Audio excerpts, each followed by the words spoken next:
बिहार को पूरे तौर पर एक हर जगह आंदोलन करके तबाह करने की स्थिति पर ला करके रखा गया है और यह एक पूरी योजना के तहत हो रहा है। एक तो अग्निवीर योजना से अगर किसी को दिक्कत थी, हम लोग 5 दिन से यहाँ पे पार्टी कार्यालय में हैं, सभी आपके माननीय सांसद हैं, आपके चुने हुए जनप्रतिनिधि विधायक हैं, जिलाधिकारी होते हैं। अगर सरकार के पास आपको कोई ऐतराज था, कोई दिक्कत है, तो आप मेमोरेंडम बना करके और संबंधित व्यक्तियों को दे सकते थे। हम सब जनप्रतिनिधि हैं, हम अगर किसी को कोई दिक्कत है तो जाहिर बात है उसको लोकसभा में भी उठाना हमारा काम है, अपने माननीय नेताओं से भी उन मसलों पर बात करना हमारा काम है। लेकिन यह इतनी अच्छी योजना है कि इसके खिलाफ कहने को कुछ नहीं है। जितने लोगों को रेजिमेंट में लेना होता है, जितने सैनिकों को, या 25% करके उस तौर पे लेंगे। एक भारत में सदैव इस बात की चर्चा होती थी कि युवाओं को इसेंशियल आर्मी ट्रेनिंग देनी चाहिए। यह एक पूरी योजना थी। आप 17 से 21 साल की योजना है, 1 साल के लिए हम लोगों ने बढ़ाया है। लेकिन आप ये सोचिए, कोई 18 साल का बच्चा 22 साल की उम्र तक आते आते 48 लाख उसको 4 वर्षों में पेमेंट होता है। एक साथ 12 लाख की राशि उसको मिलती है। उसको कोई भी अगर काम करना चाहे तो उसको सब्सिडी के आधार पर लोन मिलता है। सेंट्रल फोर्सेस जितनी हैं, असम राइफल्स हैं, सब में उनको आरक्षण मिलता है। आप अगर 10वां पास है तो आपको आईएससी करने की 12th पास करने की सुविधा है। आप 12th पास हैं तो आपको ग्रेजुएशन करने की सुविधा है। केवल आप 2 सब्जेक्ट का ब्रिज कोर्स करके आप यूनिवर्सिटी रिकॉग्नाइज डिग्री प्राप्त कर लेते हैं। और जिनको सैनिक रहना है, परमानेंट सैनिक में, वो 25% वो अच्छा परफॉर्म करेंगे, वहाँ पर रहेंगे। लेकिन किस सब बातों को नकारते हुए 22 साल के बाद तो हम ग्रेजुएशन करके कंपटीशन की तैयारी करते हैं। ऐसा कौन सा लड़का है जिसको 22 साल में कितने बच्चे हमारे यहाँ यूपीएससी और बैंकिंग 22 साल में निकालते हैं। सब जगह उम्र 26 साल 28 साल है। यह एक पूरी योजना बनी कि हम एक तो सेना को ज़्यादा नौजवान करेंगे, दूसरा इसमें बहाली ज़्यादा से ज़्यादा करके आम नागरिकों में अगले 10 साल में 35 साल के कम उम्र की हमारे पास एक 10 लाख की अलग से रिजर्व फोर्स हो जाती। और यह चाइना इसी ढंग से चलता है, इजराइल इसी ढंग से चलता है, इंग्लैंड इसी ढंग से चलता है। जब कभी भी देश पे संकट आए तो ये जो हमारे पास 10 लाख 12 लाख की एडिशनल फोर्स जो सामान्य कारोबार, सामान्य काम, दूसरी नौकरियों में रहती, उनको अगर देश पे कभी संकट आए तो हाथों हाथ ले करके देश की रक्षा की लड़ाई के लिए उनको हम लोग भागीदार कर सकते हैं। और यह विश्व के 30 देशों में यह योजना चलती है, 30 अच्छे देशों में। तो एक इतनी अच्छी योजना जहां 22 साल की उम्र में आपको यूपीएससी निकालना है तो आप उस समय आपके पास इतने पैसे होंगे कि आपको माँ बाप से पैसे मांगने की ज़रूरत नहीं है। आप खुद कोचिंग करके अपने पैसे से किसी जगह रह करके आप कंपटीशन कम्पीट कर सकते हैं।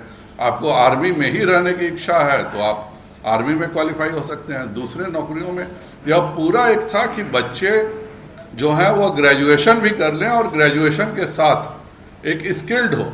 और यह कोई नई योजना नहीं है। मैं तो पेशे से डॉक्टर हूँ। हम लोग के यहाँ शॉर्ट सर्विस कमीशन वर्षों से चली आ रही है। और अगर यहाँ की बात करें तो ये डॉक्टर कैप्टन दिलीप सिन्हा हैं, डॉक्टर कैप्टन विजय शंकर सिंह हैं, ये लोग क्या हैं? ये लोग शॉर्ट सर्विस कमीशन के थे, इसीलिए इतने सीनियर डॉक्टर, इतने बड़े डॉक्टर होकर के भी कैप्टन हैं। तो जाहिर बात है वो शॉर्ट सर्विस कमीशन में थे। तो इसको इस रूप से प्रचारित करना कि यह कोई मनरेगा योजना है, चूँकि समझते नहीं है। एक माननीय राहुल गांधी जी हैं, एक पूछा गया था एनसीसी क्या, तो कहे थे कि मैं पूछ के बताऊंगा। तो जिसको एनसीसी का नहीं पता है वह यह पहले ही डिसाइड कर लेता है कि यह अग्निवीर करके कोई योजना है जिससे दिक्कत है।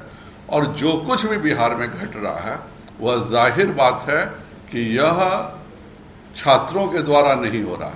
इसके पीछे एक पूरी मशीनरी लग करके जिस ढंग से घरों को जलाया गया है, जिस ढंग से रेलवे को जलाया गया है, बिल्कुल टारगेट करके, जिसको मन में देश सेवा का जज्बा रहेगा वह अपनी बात दानापुर रेजिमेंट में रखेगा, न कि घूम घूम करके ट्रेन जलाने का काम करेगा। यह एक बड़ी साजिश है। 3 दिन से जो प्रशासन की भी भूमिका रही है वो अभी बिल्कुल अच्छी नहीं रही है। प्रशासन का काम होता है कहीं पे भी, एक कल तक हम लोगों ने गलती से भी नहीं सुना कि कहीं पे किसी को लाठीचार्ज किया गया हो, किसी को टीयर गैस हो गया हो। अगर मेरे मधेपुरा कार्यालय की बात करें तो 300 पुलिस कर्मियों के रहते उस कार्यालय को जलाया गया। हमारा नवादा कार्यालय को भी जब तोड़ा गया तो वहाँ पुलिसकर्मी थे। तो कहीं ना कहीं प्रशासन की भी स्थिति बहुत ही दयनीय कल तक रही है। और इस तरह से प्रशासन अगर एक्टिव नहीं रहेगा, आज एक्टिव रहा है तो बहुत कुछ देखने को मिला।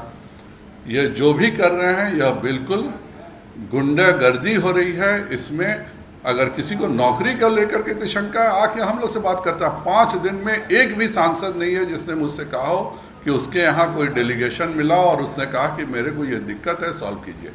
यह एक किसान आंदोलन का भी ऐसे ही एक अच्छी योजना को इन्होंने कर दिया। आज फिर उसी तरह से ये लोग सोच रहे हैं कि इस देश में अराजकता फैला करके विरोधी दल शासन कर सकते हैं। सच्चाई सभी के सामने आज नहीं तो कल आ ही जाती है। और इस योजना का लाभ जितने युवाओं को मिलेगा, इन सबों को केवल तुषारापात होगा। आपके सहयोगी पार्टी के कुछ नेता जो है इसका समर्थन करते आ रहे हैं। संजय जी, आप दूसरों को कन्विंस करने की बात कर रहे हैं, आपके अपने अलायंस पार्टनर कन्विंस नहीं है, तो आप ये क्यों एक्सपेक्ट करते हैं कि दूसरे आपकी बात से लॉजिक से कन्विंस होंगे? जब आप उनको कन्विंस नहीं कर पा रहे तो आप उनके घर जाके क्यों नहीं आप उनको अपनी बातों से वो आकर के बात करेंगे, जरूर कन्विंस करेंगे। वो किस चीज पर ऐतराज है ये तो बताएं। जिसको भी ऐतराज है वह किस चीज पर ऐतराज है आके बताए कि नहीं इस योजना में यह परिवर्तन होना चाहिए। निश्चित तौर पर हम उसकी चर्चा करेंगे और उसकी चिंता करेंगे, लेकिन आप ऐतराज नहीं बताइएगा। आप बताइए कि इसमें ये एक पहला क्लॉज गलत है, ये 5वां क्लॉज गलत है। जब जितनी बहालियां सैनिकों की होनी थी, अंतर तो ये एक ही है कि पहले आप परीक्षा देते थे, परीक्षा में अगर 1 लाख में से 10,000 पास करते थे तो 10,000 रहते थे, 90,000 रोड पर रह जाते थे। अभी क्या होगा कि 1 लाख में 40,000, 10,000 के बदले 40,000 लोग आएंगे और 30,000 को एक 4 सालों में 48 लाख रुपए मिलने के साथ उसको पूरे के पूरे तौर पे स्किल होगी। आर्मी का मतलब यह नहीं होता है कि आप टैंक चलाने लगे, आर्मी का मतलब यह नहीं होता है कि आप हवाई जहाज चलाने लगिएगा, एयरफोर्स का मतलब। इसमें कितने लोग मैकेनिकल में जाएंगे, कितने लोग इलेक्ट्रिकल में जाएंगे, कितने लोग विभिन्न जगहों पे जाएंगे। जिस जगह पर उनकी को जॉब मिलेगा वो 4 साल की उसकी स्किलिंग होगी, उसका स्किल डेवलपमेंट से उसको सर्टिफिकेट मिलेगा और 4 साल की आर्मी ट्रेनिंग के बाद वह जवान इतना अच्छा रहेगा कि हिंदुस्तान का हर उद्योग उसको लेने को बेकरार रहेगा। तो ये एक अच्छी योजना है। शासन से इतनी हमें जरूर उम्मीद है कि जिस तरह से टारगेट करके भाजपा को टारगेट किया जा रहा है, यह सरासर शासन की कहीं ना कहीं कमी दिख रही है और यह बहुत ही गलत बात है। इस तरह की घटना नहीं होनी चाहिए।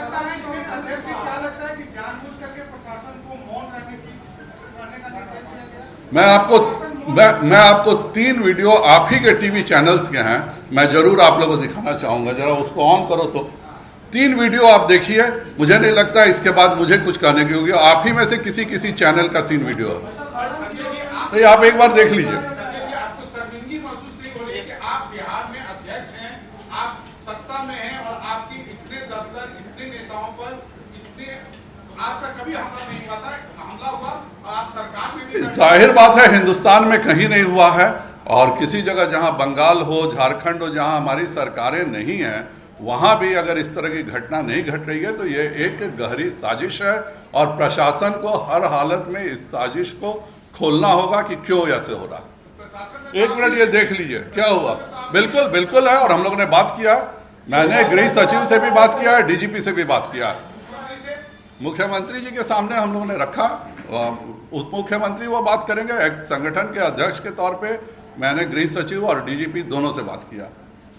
जरा ये दिखाइए। बेतिया से बड़ी खबर आपको बता दें, संजय जायसवाल के घर को उड़ाने की कोशिश की गई है। बिहार बीजेपी अध्यक्ष संजय जायसवाल के घर पर हमला हुआ है। उपद्रवियों के घर के पास फेंका था सिलेंडर।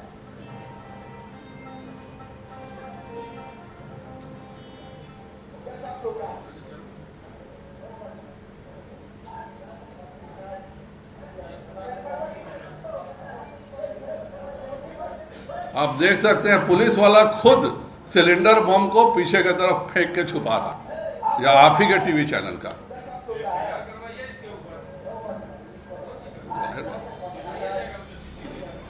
तमाम जानकारी के साथ संवाददाता धनंजय फोन लाइन से जुड़ चुके हैं। धनंजय, ये छात्रों के नाम पर जो बवाल काटा जा रहा है, क्या आपको लगता है छात्र इस तरह से अगला दिखाइए, विरोध करेंगे? अगला दिखाइए। पुलिस आपको कोई तरीके नहीं कर रही है, पूरी भीड़ चली जा रही है, हाथ में डंडा है, जो गाड़ी मिल रही है उसको फोड़ते चले जा रहे हैं। ये छात्रों का प्रदर्शन, ये छात्र को का प्रदर्शन। इस तरीके से सेना में जाने की सोच चढ़ने वाले छात्र प्रदर्शन करते हैं। कह रहे हैं बीजेपी ऑफिस पर अटैक कर दो, डिप्टी सीएम पर अटैक कर दो। जरा उसका चैट दिखाइए, जरा जो आपको दिखा रहा हूं। ये तस्वीरें तो आप देख ही रहे हैं कि क्या हालात है। ये देखिए, उनका घर है और घर के बाहर खड़े होकर तमाशा चल।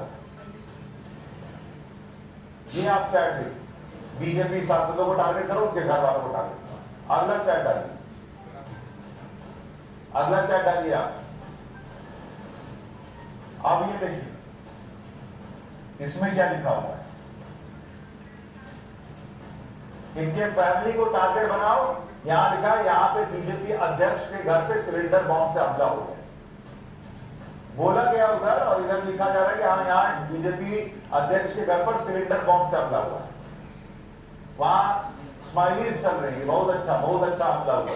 ऐसा ही करो, यहां पे डिप्टी सीएम के घर पे भी हमला हुआ है, उसको भी जानकारी दी जाएगी।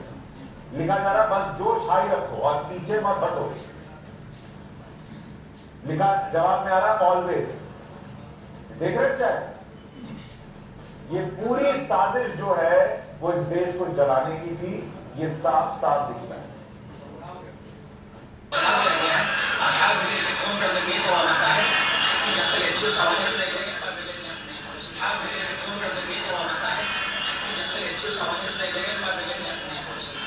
यह रेलवे का पुलिस अफसर है जो बोल रहा है कि जब फायर ब्रिगेड को फोन किया गया कि आप आके आग बुझाइए, तो वो कहता है कि एसडीओ बोलेगा तभी फायर ब्रिगेड आएगी।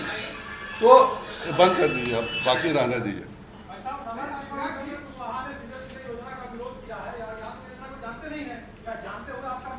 देखिए, विरोध करने का हक किसी को भी है, विरोध करने में कोई बुराई नहीं है। हम सब अलग अलग दल के हैं, लेकिन इस तरह से प्रशासन के द्वारा व्यक्तियों को टारगेट करना, प्रशासन के द्वारा एक खास पार्टी के दफ्तरों को जलाने करना, और 300 मधेपुरा में जो हुआ है, 300 पुलिस दर्शक बन करके बैठी हुई है, क्या पुलिस पे कार्रवाई हो रही है?